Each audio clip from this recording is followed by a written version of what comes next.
Hello and good morning, everyone. Only Positivity here.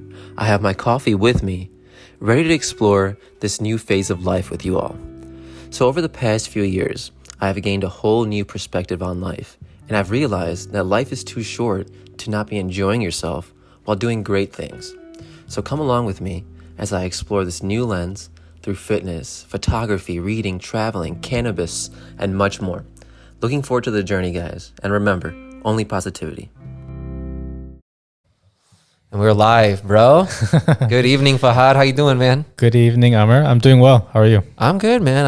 I'm super excited that you came out here, man. Like, what are the odds that we got to connect tonight, man? I think the last time we saw each other must have been when the Blackhawks won the Stanley Cup back in either 2013 or 14 or something like that. Yeah, it was 2013, man, which was a wild night to say the least. But we're 9 years out from that. Yeah. Isn't that crazy? And being from Canada and a huge hockey fan, that's the only time I've been in like the same city as a cup winning team. Yep. It's interesting, man. I don't think I fully understood the gravity of the moment, right? Even when the Cubs won. I didn't know how much that was going to like change the city. You know, I don't know if you've been to Wrigley. I don't know if you got a chance to pop in there while you've been out here.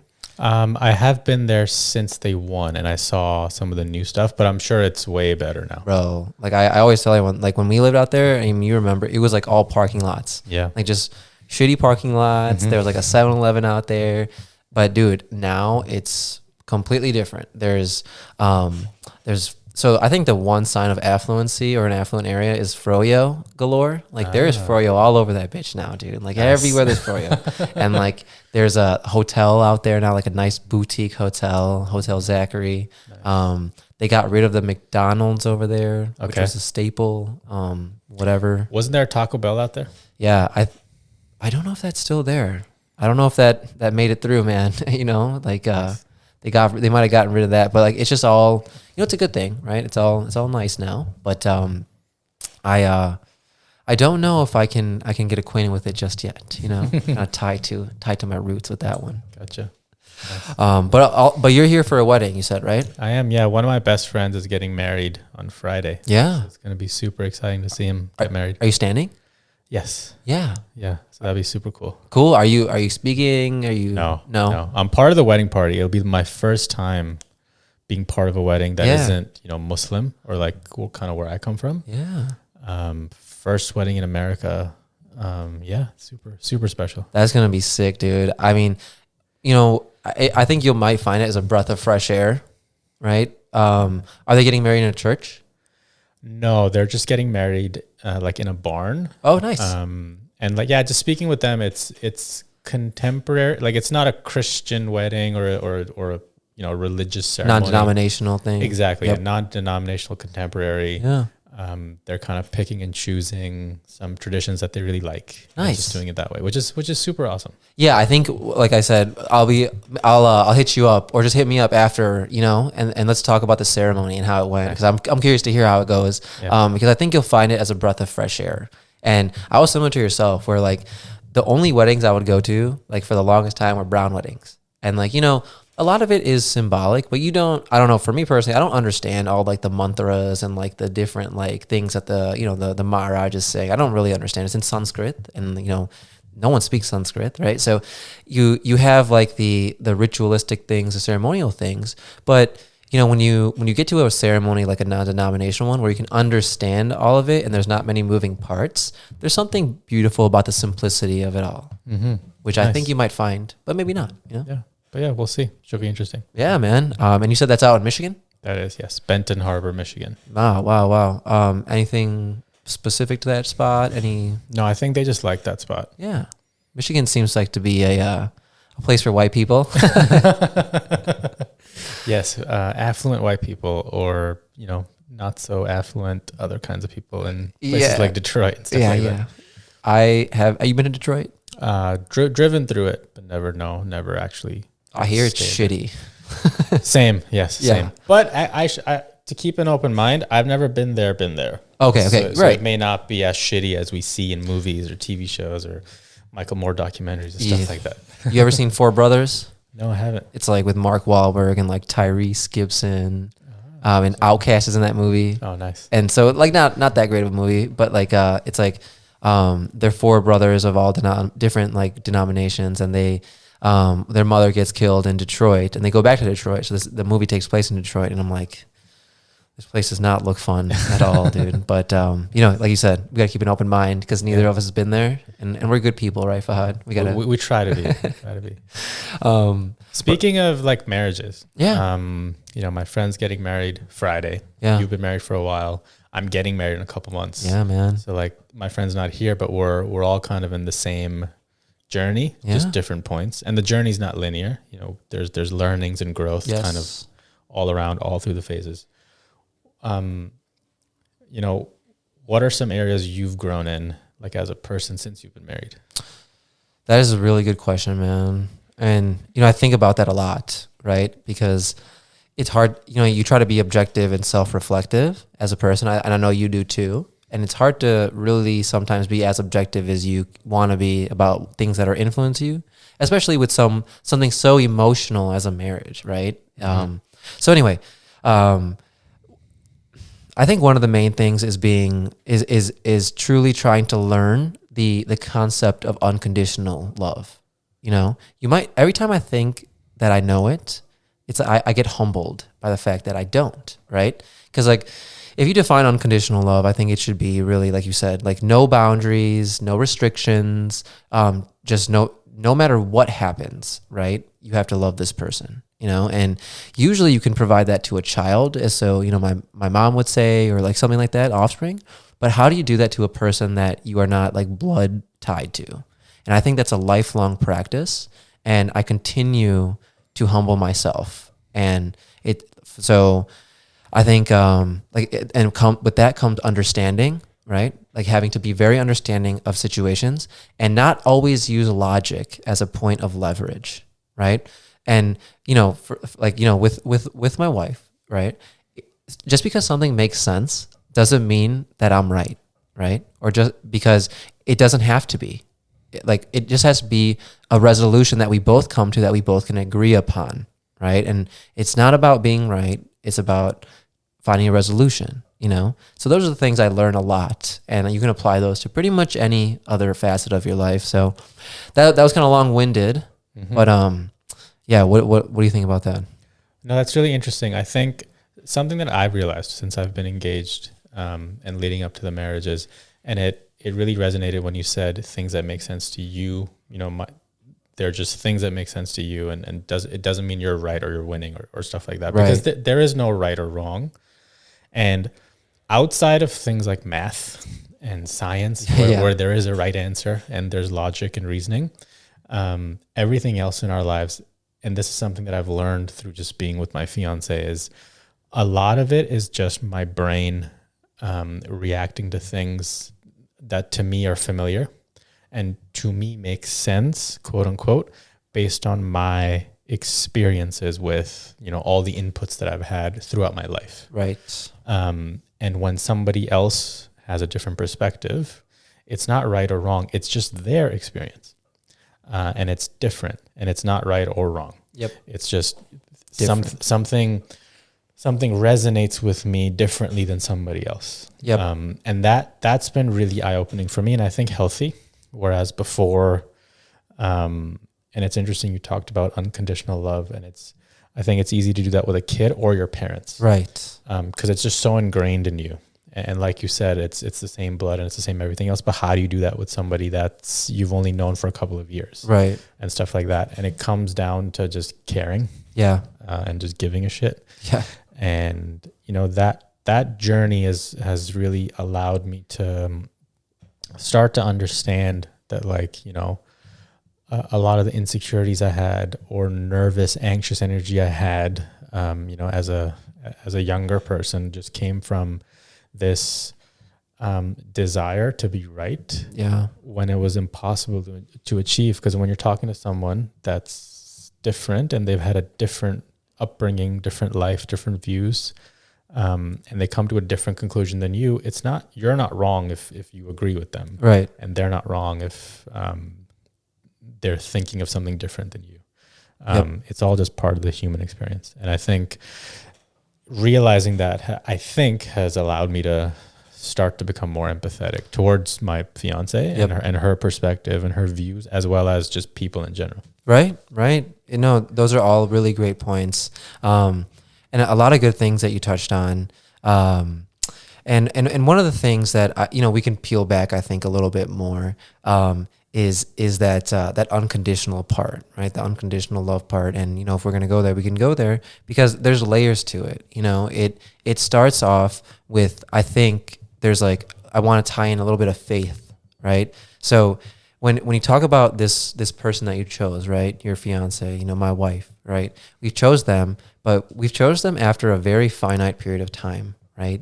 Couple of years. You know, I was dating Alyssa for 4 to 5 years before we started pulling the trigger on the engagement and things like that. You know, how long were you with Sarah for before you pulled the trigger on just like actually less than a year, like right? 8 months or so. So there's some faith involved there, right? And there's some unknown there. But why does it feel right?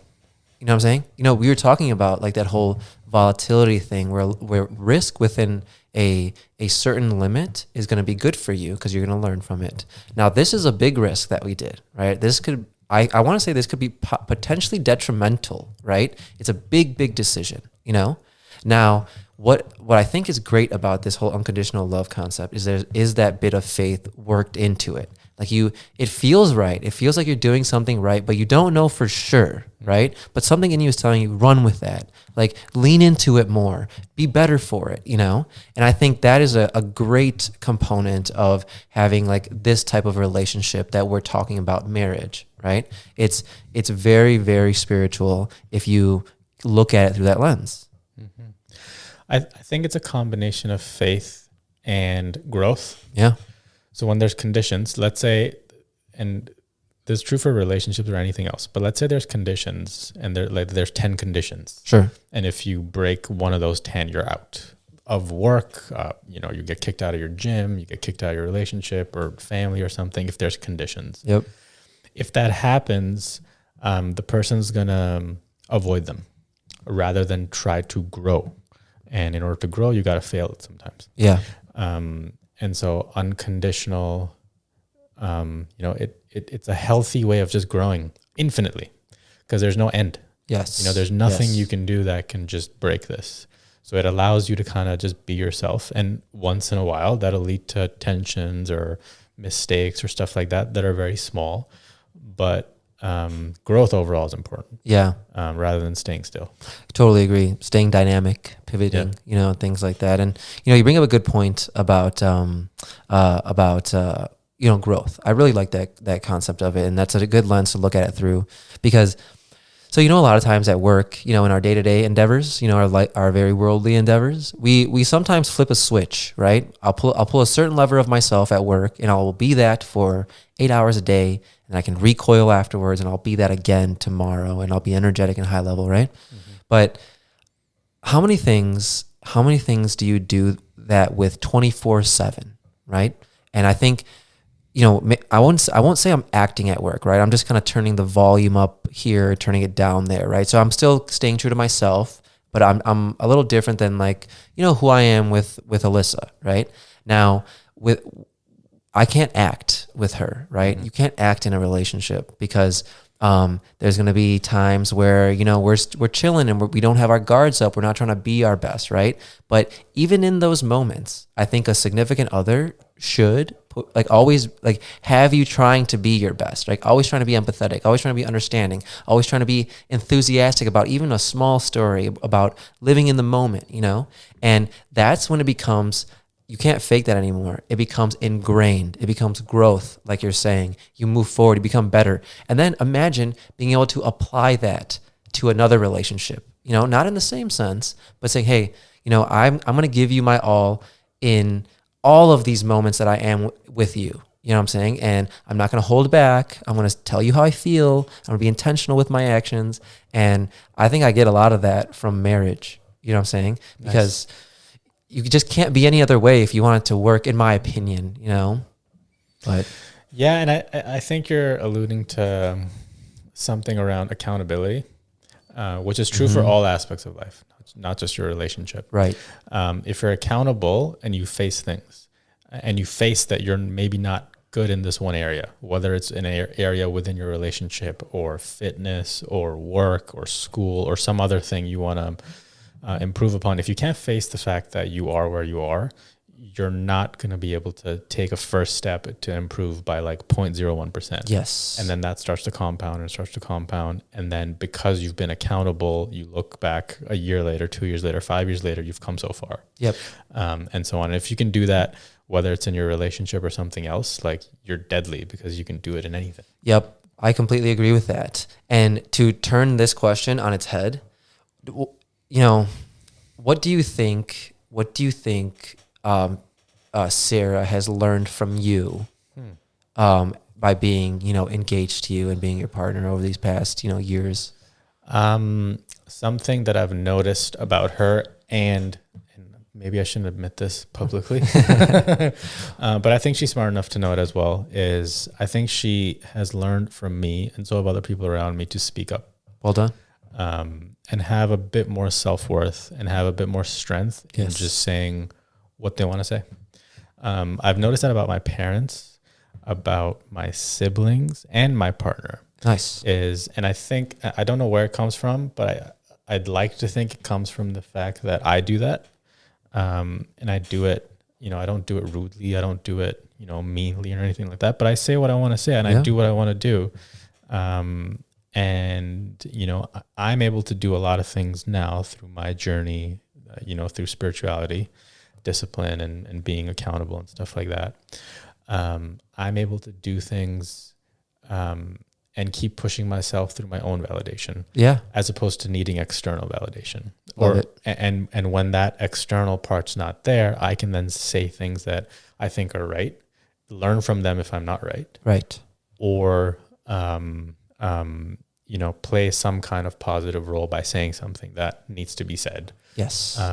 And I've started to see this other benefit, which is my significant other starts to do that too. Yeah. It's powerful stuff, man. I think that's definitely something that I'm really proud of. I'm really proud of the fact that I'm capable of helping someone just speak up a bit more and be themselves a little bit more. And you should be proud of that. That's a really good thing to do for somebody. It's very selfless to lead by example, and I think what I'm hearing too is, you have a rubric that Fahad has made of behaviors and, norms that Fahad is going to abide by. Mm-hmm. And that is yours only, not for anyone else to judge you by. If you're checking those boxes off for yourself, who the fuck cares about what anyone else has to say, right? And you're your biggest critic. You're your biggest 100%. Motivational, speaker. You're your biggest, critic in all of these things. And no one else needs to do that for you besides you. And you can speak to yourself and you can work through these things, and it's all up to you, right? And I think if you give that to somebody, if you can just give them that power, to say, hey, look, don't worry about these external influences. In reality, it's all here. You have the power. Those are powerful things to give to someone, man. Those are weapons. Mm-hmm. And we also choose what we attach those things to. Mm-hmm. So like for me, it's things like exercise, being disciplined with food, being disciplined with just mental and physical wellness overall. But for someone else, it can be something else. Yeah. For someone else, it can be completely different. So it's not that my rubric is the rubric. It's the rubric for me because I've attached my ego to those things. Yeah. I can unattach them. I can attach them elsewhere if the energy needs to go there.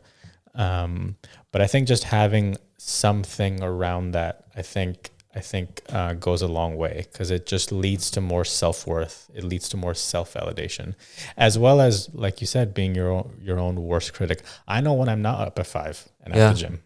I know when it's been a week and I haven't been to the gym. I know, if I've had too much roti or naan or too much cake, like no one has to tell me, right? Because I know what my rubric is. Yes. And it feels like a cheat code to just have this framework where if I abide by it, I feel like, I feel better than I've ever felt before. Yeah. And if I don't, I don't feel as good, but I know it's infinite. Yeah. I know tomorrow is another day. Yes. And next week is another week. It's never over.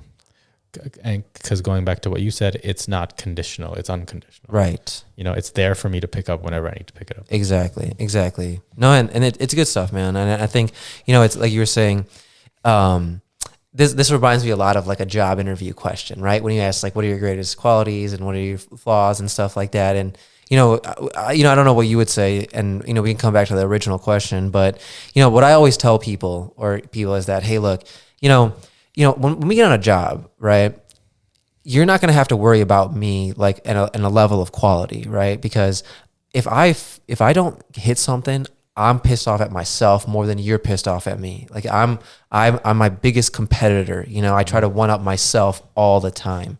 And so, you know, like I think that is a type of worker that you want, right? That's someone you want on your team who is going to be like the team player who is going to push themselves to be better, and by doing that, push others to be better as well, right? Through example, like those type of things. And I'm not trying to get all like on the emotional wave about it, but that's a lot of what I'm hearing you say. You know, it's like you can walk around with confidence, knowing that, you know, these things are anything anyone says is gonna bounce off of me, because I'll listen to it, I'll triage it by my process and things like that. But it's up to me if I ingest it or, you know, spit that shit right back out at you, you know. And, you know, like from what you're saying is, I'm really excited to meet Sarah and kind of get some of her vibes, man, and some of those the things you've given her, dude. Absolutely. You know, I'm really excited for you guys, man. It seems like you have a very profound, sound, valuable asset, you know, in your life. And those are things you got to protect, man. You got to keep them close. Yes. And speaking of assets, so something like that, like a loving partner relationship,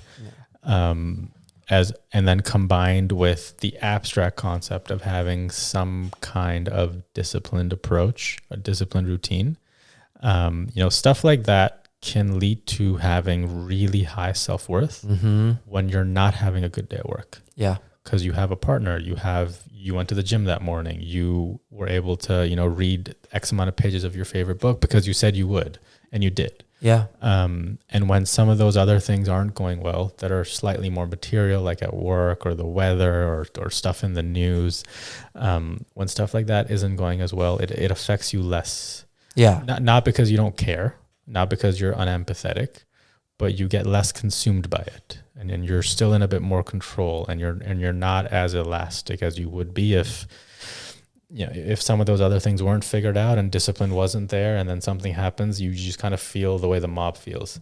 Yeah.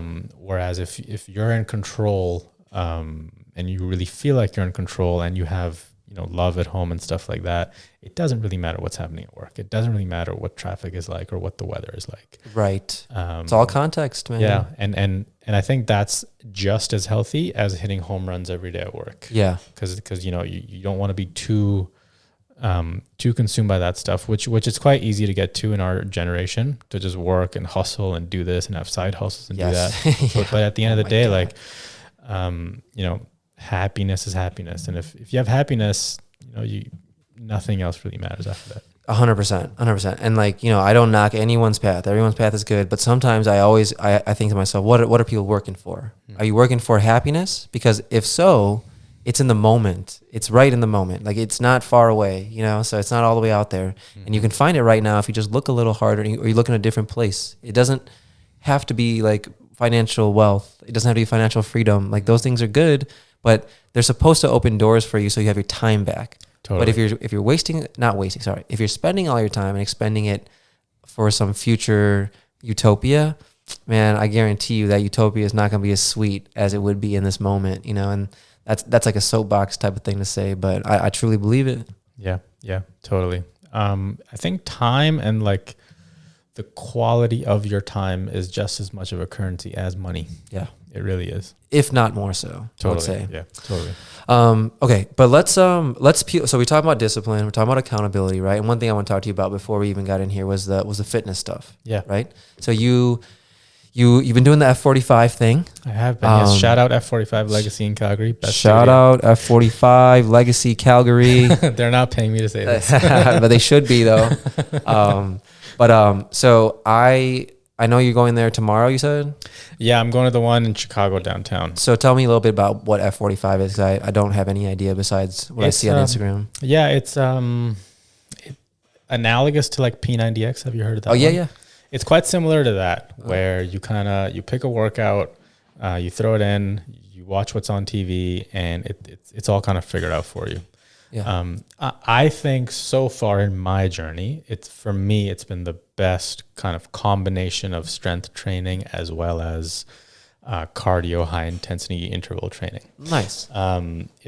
And it's a really nice balance of you kind of doing your own thing with, within reason, like, and to take it one step back. So you walk into the studio, every studio in the world does the same workout that day. Okay, cool. So like if Chicago's doing a strength day, it's the same exact workout in Calgary, Hong Kong, Australia. So there's a huge community of people that are doing the exact same workout. Each workout has a bunch of different exercises, all kind of in a defined order. Cool. There's a lot of science behind the order. So, you work the same muscle groups for a certain amount of time, then you switch to a different muscle group, or you switch to cardio in a hybrid setting and stuff like that. And every single day it shocks the body. Nice. Every single day. There's never a day where you can really take it easy and the trainers don't let you. Good. They keep you accountable for sure. Nice. Now within the exercise, you can kind of gauge your own, you can listen to your body. And so there's modifications to each exercise. And then obviously with weight training, there's different weights that you can pick up for that exercise. Got you. So it's not just for the strongest people, or the best people at cardio. You can really grow in each exercise as you go. Yeah. And the bang for your buck is awesome. Again, this is not a plug. Like Dude, I don't work for them or anything at all. You get, like the one that I go to in Calgary, like almost everybody, I think, if not everybody, has been a competitive fitness person in some capacity. Okay. So there's the female trainers that have won CrossFit competitions. Wow. There's male trainers that have won bodybuilding competitions. There's male trainers there that are like soccer champions that can really help you if sport is kind of an area you want to grow into. Yeah. And you get all that as like while you're there. Cool, man. Whereas like you can either at a big box gym, you can either get a trainer that might be awesome or they might not be awesome, or you can kind of go on your own and kind of randomly do stuff at the gym. Yeah. This kind of gets you both. Like you have enough control with each exercise to kind of pick up the weight that you want and do the, if you can't do burpees, you can do something else. If you have injuries, they really work with you. But yeah, it's just super awesome. That's good, man. I like that type of stuff, and I think it aligns really well to, I think we align really well on those type of things, on a lot of things, right? And I think even the fitness front. So I'm gonna try to ask this question properly. So, without going too deep into like philosophy, right? What are you trying to be fit for? Like, what is your, I don't want to say your goal, but what are you trying to do with your fitness? What is your elevator pitch for your fitness and what you want to do with it in your life and what things that you want it to set you up for? Nothing. There's no, the goal is the doing. Yeah.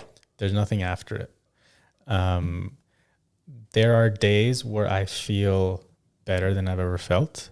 And I know it's because I've gone harder at the gym than I've ever gone before. Nice. I think 2-3 weeks ago at the end of a workout, I think it was a Wednesday, me and this guy named Chris, we were pushing sleds with weight on them. Yeah. So like during the gym class, there's like one, 45-pound weight on this sled and you kind of push it back and forth. That's part of the exercise. If you're really strong, you do 2. Chris did 3. I'm like, let me do 2 this round. Workout ends, and then I think we both just kind of looked at each other, and without planning it, we just started putting more weights on there. So we did 4, then we did 5, then we did 6, then we did 7, then we did 8. We couldn't put a 9th plate on there because it just can't fit. It wouldn't hold it. Yeah. I think 8 plates is, I want to say 350 pounds or something like that. Yeah. Something along those lines. And we both pushed it from both sides a couple of times. And the feeling of accomplishment and endorphins I got from that is like nothing else. Nice. And so, the goal isn't to do 10 next week or to do 20 or to win something. The goal is to push myself to the point where I feel good. Nice. For me, exercise is the thing I do to clear my head. You know, you have a dirty kitchen sink, you know, that's my mind when it's a bit foggy and a bit, you know, overthinking and being pessimistic and stuff like that. Right. If I can stick to a workout, and whether it's F45 or something else, you know, I got this feeling before F45. Yeah. Through other workouts, through running, through biking, through doing stuff with kettlebells and stuff like that, through jumping rope at home during COVID when all the gyms were closed. Yeah. So it doesn't have anything to do with a particular gym or a particular workout. It's just the discipline to do it, and then doing it at a level that's a little bit higher than my capacity. Nice. It just gets me in a really good state of mind. Yeah. And that's it. That's all I want to do. Very good. Very good. No, I totally see where you're coming from. The pushing yourself component of it, you know, kind of you learn something about yourself probably every time, you know. No, that's really interesting. And you know what? So you know, on my end, right? So it's interesting for me to hear your perspective.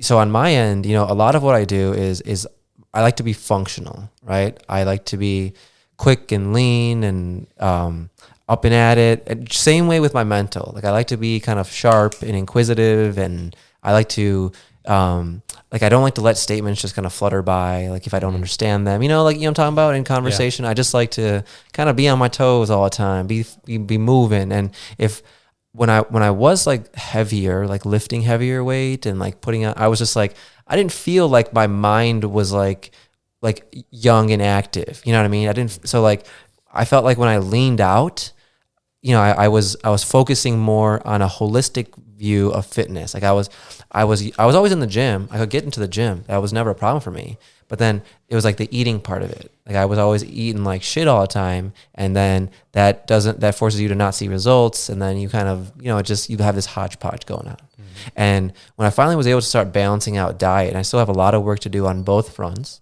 I was like, that now like this whole clean accountability thing, like you're tracking what you eat a little bit, you have a mental inventory, and you can like match it up with your workouts.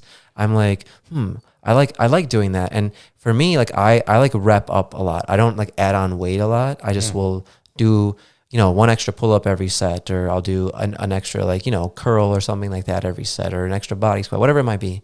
So once I started doing that, I was like, you know, I found like new things out about my body from a patient's perspective. Because the more reps you do, the longer you have to control your breathing, the longer you have to like kind of stay in that pose and things like that. And you start learning like patience, you know, and those were all, like we were talking about before, a springboard to a lot of other things in life, where it's like, dude, you know, at work, right? I don't know if you feel this way, but a lot of it is almost sometimes not saying things, right? Knowing when to speak and when not to speak.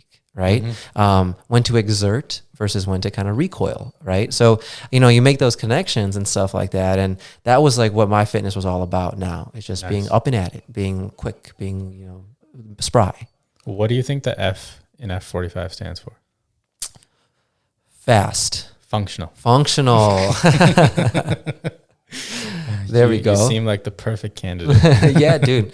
I used to do Orange Theory a lot. Oh, nice. And I really liked Orange Theory until, you know, COVID hit and everything like that. But, you know, maybe one day we can do a F45 thing together. If you got a guest, you can bring along. Oh, yeah, totally. Yeah, Come July. Yeah, dude. Dude, we should maybe even get that going, dude. Yeah. I mean, I don't know if you're trying to work out on your wedding weekend and stuff like that. You know, that's a... Yeah. But well, let's get one in if we can, man. For sure. Yeah, dude. But speaking of which, dude, I gotta kind of catch up with you on the BAMF stuff, dude. Yeah. So first of all, do I need like a park pass? Yes. I do. You buy a day pass. And you can just buy it there? Yeah, you have to buy it as you enter. There's a little place where cars are stopped. Okay. And you either show your pass or you buy one. Okay. Or I pull out my GAT. We don't have those in Canada. We don't have GATs. Yeah. But yeah, so then park pass, what any mild trails that I could take Alyssa on that would be scenic but not too cumbersome? Yeah. So there's one called Grassy Lakes. Grassy Lakes. You kind of drive up to it. So you start at a great viewing point. Okay. So as soon as you park your car, you get out, you see this great view that you would see like if you climb some mountain. Okay. Like it's really cool. Awesome. And then it's like a couple of kilometers fairly flat, maybe a little bit like, you know, not too uphill. It's Doable. like probably a 1 or 2 on the treadmill. Like it's not really high. That's like, that's where I like to live, 1 or 2. And then there's a lake up there. Okay. Like if you can wrap your head around a lake on top of a mountain. Wow. Right. Like, yeah. And then you see another kind of mountain behind the lake. Wow. Which is pretty cool. And then you can, there's a lake, you walk around it. There's another lake kind of behind it. Yeah. Very scenic. It's called Grassy Lakes because it looks like grass. Yeah. Like the color of grass is the color of the lake. Wow. Which is pretty cool. Dude, I mean, you guys don't have anything on Saturday, right? No. Dude, Yeah. Why don't you come along, homie? Everyone from out of town. Yeah, I think I'll be there. Everyone from out of town and myself, probably my family, will be in Banff. Saturday. Oh, no just doubt. kind of freestyling. Yeah. Just like doing stuff. That's what's up. I plan on like getting up early as hell on Saturday, like however early the sun comes up, and just being out in Banff like all day long, man. Sun comes up like 6 a.m., maybe earlier, and it stays out till 10, 11. Ooh, hell yeah. Nice, man. I'm stoked, dude. It's funny. So my brother and sister-in-law were trying to plan a trip to Banff, but like they were trying to plan it with this you know, my brother-in-law and sister-in-law who have a small child. Mm-hmm. And I was like, yeah, I don't know if that's going to work with a small baby. It could work, but I just don't think with like a small child, we're going to be moving around like nimbly, you know? Yeah, that's true. So I was like, but I was bummed because I hear just the best things about Banff, man. And, you know, from your Instagram stories and everything like that, it just looks like the best place to be. It is. And speaking of pushing yourselves, fitness-wise, there's another one called Sulphur Mountain. Okay. Which I'd really recommend. It's like this, and for people listening, I'm just pointing my finger straight up to the sky. Vertical. It's vertical from the get-go. Nice. But it's got switchbacks, so you kind of go vertical, you get a little break, vertical, break, vertical, break. It's very quick. I think it's less than 2 hours. Oh, just easy. Straight uphill. Yeah. But it's just straight uphill. You're dying within the first 10, 15 minutes. Yeah, man. But hey, we're here to put work in. You know what I mean? Yeah. Get our steps up. But that's a real hike. Yeah. Like that is respectable. Like it's like a 10, 15 minute gondola to get up there. And the best part is you can take the gondola down. Oh, okay. So you can kind of, you know, put in the work. It's very touristy up there. So there's a couple of restaurants up there. Oh, snap. A couple of nice patios for you to kind of hang out and like reward yourself. I like it. They've made a walkway to like another peak that you can go to from that mountain. So it's really nice to hang out up there, you know, kind of get a coffee or something, beverage up there, get a meal. And then when you're ready to go back down, you just take the gondola down. Nice, man. They got that set up pretty nicely out there. Exactly. Huh? And that one, I feel like anyone who does it, like you've climbed a mountain if you've done that one. Yeah, you feel accomplished. And you get up there and you're like, I just fucking did that. Yeah. Like it feels good. Dude, that's the thing about doing hikes, man. You know, like they're not overly cumbersome, but they make you feel worthy, you know, like, and you feel worthy, but small because you're like, holy shit, this was just one mountain in the world, you know? And it's like, I'm a normal civilian, you know, I'm not even a special climber or anything like that. And, you know, not to, you know, get on that tangent, but, you know, as far as nature goes, man, in this phase of life, the past like 4 or 5 years, nature has been like the biggest teacher, like to me, you know, and I appreciate nature every time I go somewhere new, like more and more. And I don't know, like if you feel that way when you go to new places. I mean, you've been all over the world for the most part, but yeah, give me a little bit of that, dude. What do you think about that? Yeah, I think nature. There's a familiarity with nature that I think comes from like our DNA and our ancestry, like having, you know, our forefathers and mothers kind of living in nature. I think there's just some carried trait from that. Yeah. To which every human like naturally likes sunlight. They naturally like grass more so than concrete and stuff like that. And yeah, I think it's quite humbling to be in nature. It's kind of a microcosm of life. So is hiking. Yeah. Like you have a starting point and an ending point. You have your physical limitations. So does everybody else. But it's the same start, same end. You know, and you can plan, you can try to predict stuff, but you just can't. Some of my friends that are like not into hiking as much, they always try to micromanage the hike. Yeah. They're like, oh, let's pick a good weather day, or let's make sure this isn't this way. Let's make sure it's not windy. And I'm like, on any hike, you're going to encounter all the elements. Yeah. Like you might get rain for a little bit, you might get windy. You're gonna be tired. There's no getting around that. Right. So like if you're hiking up Mount Sulphur and it's windy, okay, that adds 0.5% more difficulty to something already very difficult. The wind or the rain or, you know, something else isn't going to stop you or make you go up there. Right. Like you're either going to get there because you committed to it and you put in the work, or you won't. Right. You know, like material things or like things out of your control, they're not going to stop you. Obviously there's extreme scenarios like avalanches and stuff like that. And a tree can fall on you, but, you know, barring any of that stuff, like there's no kind of material thing or external thing that can stop you if you're committed to it. Yep. It's just you versus you. And I think, like I said, it's like a microcosm of what I see in other aspects of life too, where people start making excuses before they do stuff. Right. Like it's scary, it's risky, it's this or that. That's all self-talk, which logically makes sense in our brains because our brains try to protect ourselves from things that are harmful, and rejection or failure can be harmful to the psyche in the short term, but it's always beneficial in the long term. And so these excuses, they, you know, we tell ourselves those excuses to protect ourselves, but that also limits us as well. And I think like I've learned a lot of this just by being in nature, being around the mountains. You know, you can't like, if you're going to hike, like it doesn't really matter what the weather's like. If the weather's bad, you have gloves, you have a jacket, stuff like that. You're going to have that anyway, going up a mountain. Like you're going to be dressed for the weather. And like barring some extreme situation, it's not like the difference between getting there and not getting there is not going to be something fucking material. Right. Yeah, no, dude, I 100% agree with like the theme of what you're saying. And, you know, even going back to that book we were talking about, right? If it's not something extreme, you're probably going to be better for it, you know? Totally. And, yes. Yeah, totally. And, you know, it's like it's such an intangible lesson and that's why I think it's tough for people. You know, it's like, there's no, like, you can't touch it. You can't grasp it sometimes. It's gonna work its way into your personality very subtly, right? You might not get the epiphany of like the triumph of that moment right then. It might come later. And if someone can't foresee or predict like that, the cost benefit, it might be tough for them to invest, right? But like we said, sometimes you don't know the benefit until you just do it, you know, and you come out on top from it, and then you learn a lesson that's subtle. And if it's subtle, so what? If it's in your face, so be it. That's even better. And you can't predict everything, and you can't control everything. Yeah. Like there's just stuff that's outside of your control. You can only control what you can control. Yeah. And if you're doing that to the level that you want to do it, the external stuff doesn't matter because you feel good about the things that you could do and you did them right. Yeah.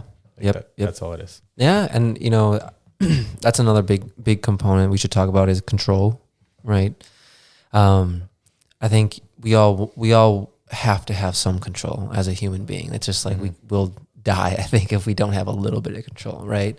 But, you know, I think over the past few years too, I've learned to let go of that a little bit as well. Like just because you curb yourself from so many good interactions when you want control, right? You don't learn from people when you're in control, right? You don't open yourself up to experiences and being a new person and new perspectives when you want to be in control, you know, and losing a little bit of control, I think is really good for like your physical health and your mental health, you know. How much can you harbor as an individual? You know, I always think that people who, you know, someone who just even reacts a little abruptly in a conversation, a little angrily, I always wonder is like, damn, you got some in there, dude. You got some blood pressure or something's cooking in there that's not supposed to be, you know?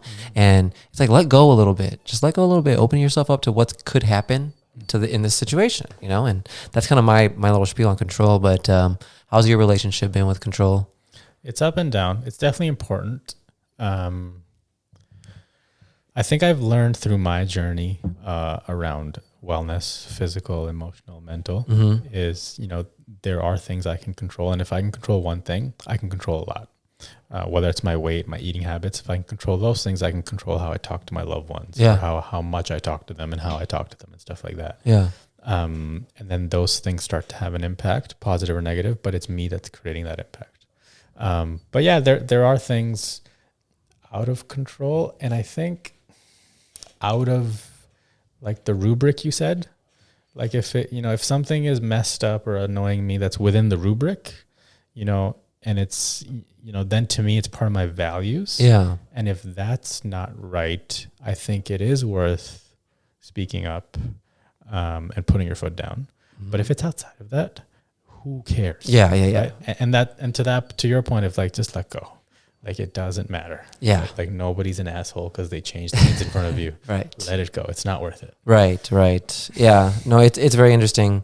I try, we talk a lot, you and I, in these like, high level, great concepts. And I try to always think of examples and things that come to mind. And, I think a lot of it, even during wedding time, right? There's a lot of people who are going to want control of things, and there's a certain point where, frustration doesn't even come into the mix anymore. It just becomes, this is what I'm doing to whoever it might be, mom, dad, brother, sister. This is what I'm doing, mm-hmm. and that's it.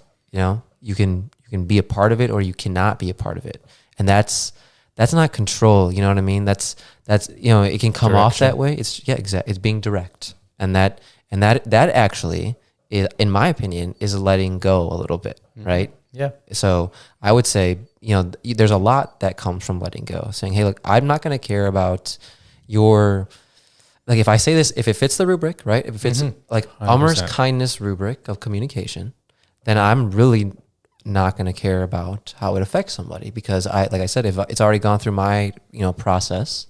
And so that's like one example, I think, mm-hmm. of a concrete example of control. But, I don't know, man. You got any like particular instances where, losing control a little bit or not having the control has been beneficial? I think what I wish other people could understand, and there's no way for me to help them understand it, because no one said something that made me understand. It's just life experience and perspective.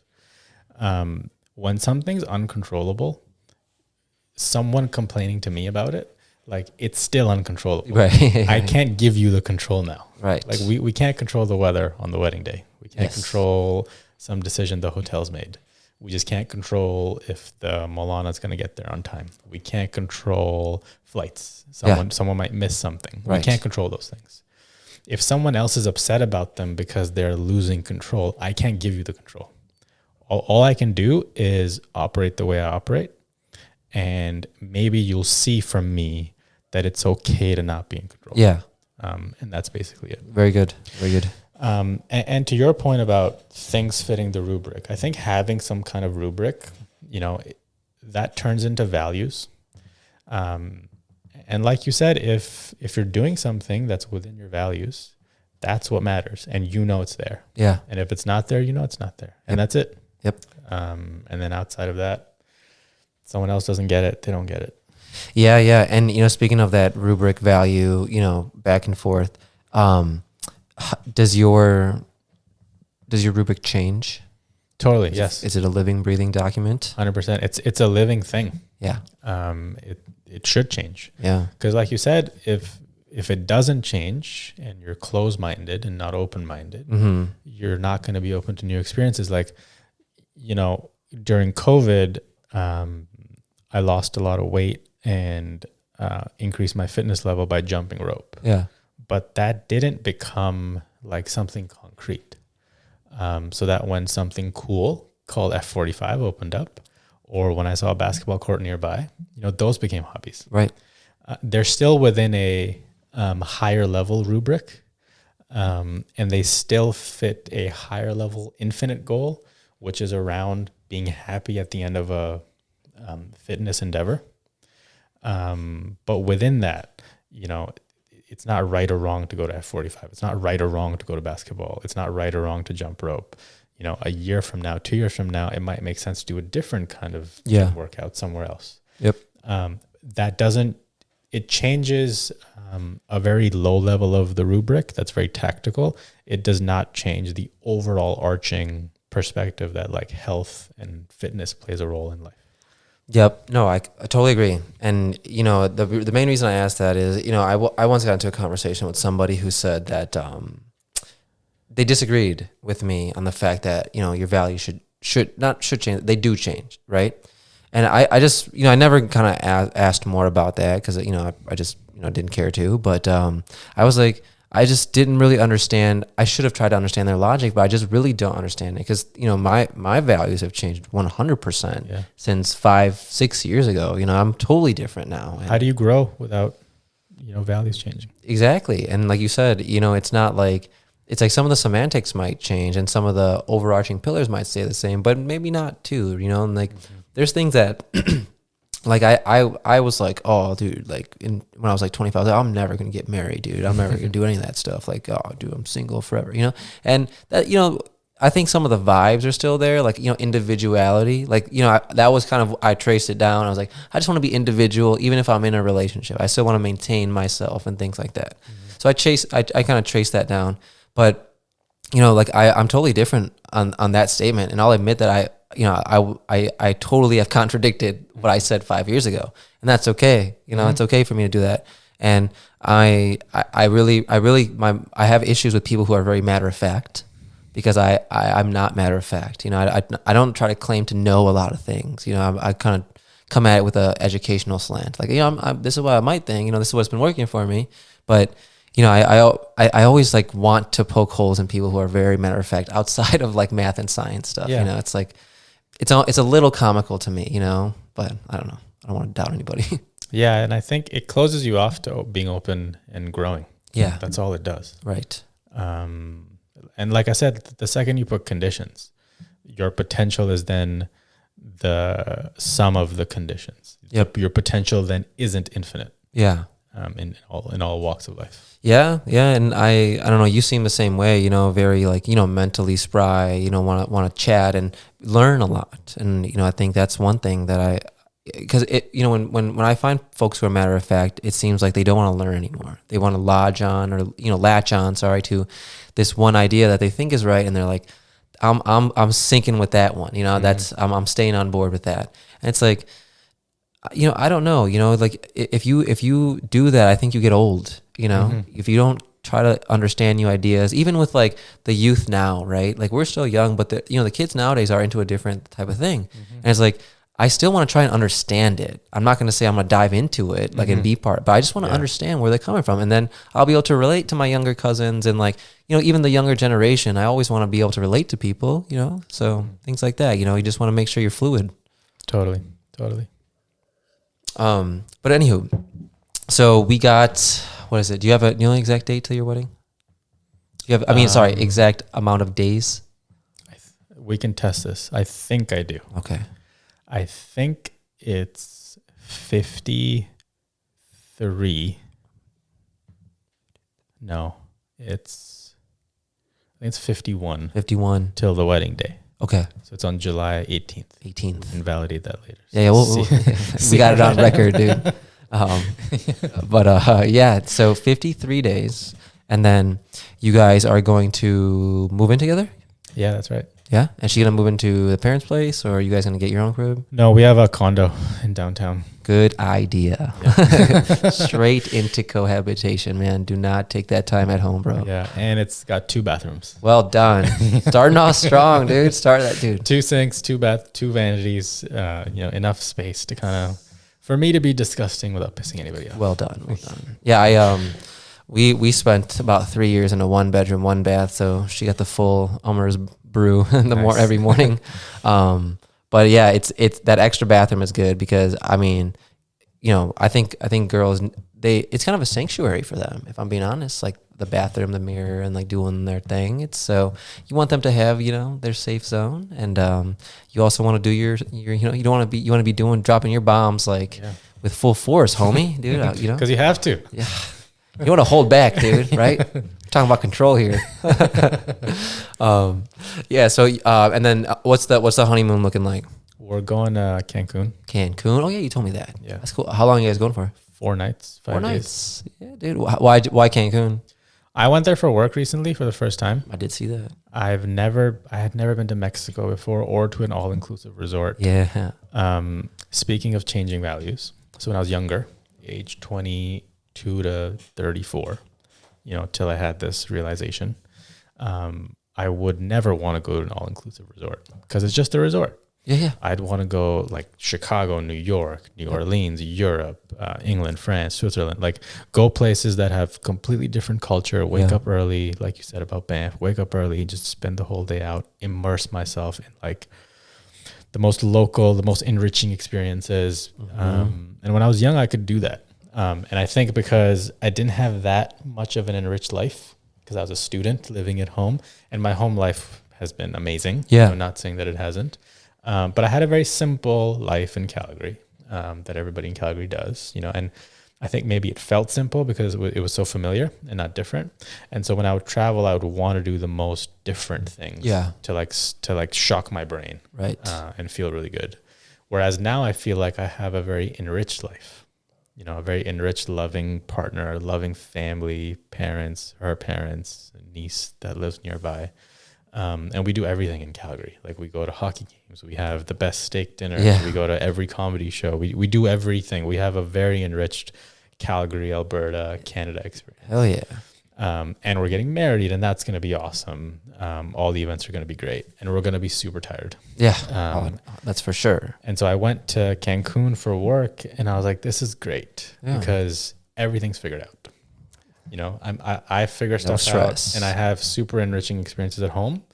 I want to come someplace after the wedding where I pay one check. Yes. Everything's figured out. And everything's nice. Dude. And that's it. Yep. No, I couldn't agree more. For your honeymoon, I think R&R, beach time, low maintenance is the way to go, right? You guys will probably get into a lot of good conversations. And that only comes really after a lot of time, spent just kind of in a content phase. And that, I don't know, I think that's probably what a honeymoon's for a little bit, right? For sure. We can spend like some time together, getting to each other's brains and getting the ideas flowing and things like that. What did you guys do for your honeymoon? So we went to Hawaii. Oh, nice. Which was amazing. And if you guys ever want to do that, I got the travel guide up there. It's a beautiful location, and I think if you like hiking or if you just like the lounge stuff, it has a little bit of both. Nice. So we did 3 nights in Kauai and 4 nights in Maui. Nice. And we did like so Kauai is like where I believe where they shot Jurassic Park. Oh, cool. So it's like very lush greens, a lot of forest, mountains. We did like a helicopter ride. It was sick. And then Maui is really touristy, but very beautiful, very scenic, mountainous. I don't know if you like driving. I love driving. Yeah, there's some amazing drives out there. Nice. There's like you can do the road to Hana, which is like you're just driving up a mountain. Nice. And you can go pretty much as far as you want. Like you can do an 8-hour drive up there. Wow. Yeah. But dude, I was saying, Amazon and FedEx still gets up there, dude. We were driving up, and these fucking trucks were just weaving through, man. Nice. So yeah, we did that, and it was a lot of that. It was a lot of walking on the beach, a lot of sleeping in, a lot of just kind of chilling by the pool, soaking in the sun, it's just stuff like that, and we wanted that for our vacation. We did a couple of activities, but nothing too cumbersome, man. Just kind of like laid by the resort. Nice, dude. Yeah, we did like a sunset cruise, or it was like a catamaran thing. Nice. And again, we got to talk to a lot of locals, and cool. There was like there was a family out there. So there was like grandparents, like a husband, wife, who were like it was the wife's parents, and then they had a daughter. So that family, the husband, wife, and the daughter were moving to, I think, Czechoslovakia. They lived in Seattle. Oh, wow. And so, but the grandparents actually lived in Schaumburg. and I was like, what are the odds, dude? Nice. And it was like they were doing one last like family trip before the family went to Czechoslovakia to live. And I was like, this is great. You know, I was like, Yeah. I'm on vacation. I'm like feeling social. I'm hearing these crazy stories about, you know, people I never ever met in my life. And I hope you guys get into some stuff like that too. It's really very like, it's good to experience that stuff with a loved one, you know? For sure. For sure. Yeah, man. But I don't know. I think, dude, we've done like pretty much an hour here, bro. I think man. we've got some good topics in, man. Likewise. I appreciate you coming out here, dude.